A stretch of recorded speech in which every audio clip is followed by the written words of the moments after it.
സൂറത്തു ആലു ഇമ്രാനിലെ 92-ാം സൂക്തം മുതൽ സൂറത്തു നിസായിലെ 23-ാം സൂക്തം വരെയുള്ള 4-ാമത്തെ ജുസ്ഇനെ കുറിച്ചാണ് ഇന്ന് നമ്മൾ ചർച്ച ചെയ്യുന്നത്.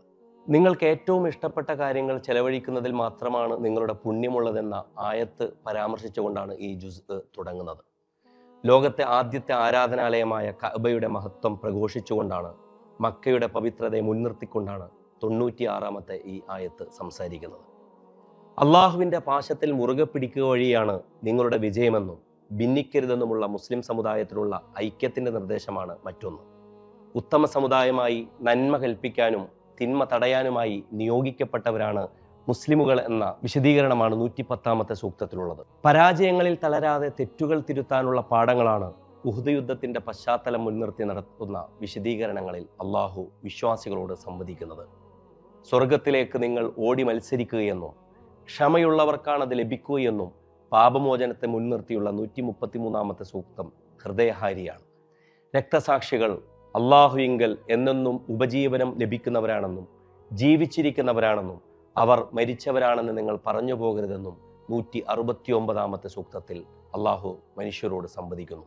ആകാശഭൂമികളുടെ സൃഷ്ടിപ്പിൽ ബുദ്ധിയുള്ളവർക്ക് വലിയ ദൃഷ്ടാന്തങ്ങളുണ്ടെന്ന് പ്രകൃതി നിരീക്ഷണത്തെ മുൻനിർത്തി 190-ാമത്തെ സൂക്തത്തിൽ വിശദീകരിച്ച ശേഷം കർമ്മങ്ങൾ ചെയ്യുന്നവർ ആണാകട്ടെ പെണ്ണാകട്ടെ അവരുടെ പ്രതിഫലം അള്ളാഹു പാഴാക്കിൽ നിന്നുള്ള വിശദീകരണം തുടർന്ന് നൽകപ്പെടുകയാണ്. സൂറത്തു നിസായിലേക്ക് വരുമ്പോൾ അനാഥ സംരക്ഷണത്തെക്കുറിച്ച് പറഞ്ഞുകൊണ്ടാണ് അത് തുടങ്ങുന്നത്.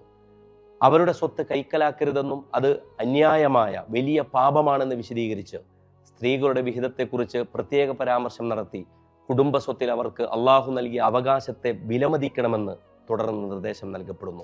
വിവാഹവേളയിൽ സ്ത്രീകൾക്ക് നൽകേണ്ടുന്ന നിർബന്ധ ഉപഹാരമാണ് മഹ്ർ എന്ന് വിശദീകരിച്ചുകൊണ്ടാണ് സൂറത്തു നിസാഇന്റെ ആദ്യ ഭാഗം മറ്റൊരു പരാമർശം നമ്മളോട് നടത്തുന്നത്. മരണത്തിന്റെ തൊട്ടുമുമ്പ് വരെയും പശ്ചാത്താപത്തിന്റെ വാതിലുകൾ മനുഷ്യർക്ക് മുമ്പിൽ മലർക്കെ തുറന്നു കിടക്കുന്നുണ്ട് എന്ന് തൗബയെ മുൻനിർത്തിക്കൊണ്ട് സൂറത്തു നിസാ 17-ാമത്തെ സൂക്തത്തിൽ നമ്മളോട് സംസാരിക്കുന്നു. സ്വന്തം ഇണകളോട് മാന്യമായും സ്നേഹത്തോടെയും പെരുമാറേണ്ടതിൻ്റെ കുടുംബ മര്യാദകളെ വിശദീകരിച്ച ശേഷം കുടുംബ പവിത്രത എന്നും നിലനിൽക്കുവാൻ വേണ്ടി വിവാഹം നിഷിദ്ധമായ ബന്ധങ്ങൾ ഏതെന്ന് വിശദീകരിക്കുകയാണ് രക്തബന്ധങ്ങളുടെ വിശദീകരണങ്ങൾ നൽകിയ ശേഷം അള്ളാഹു സംസാരിക്കുന്നത്.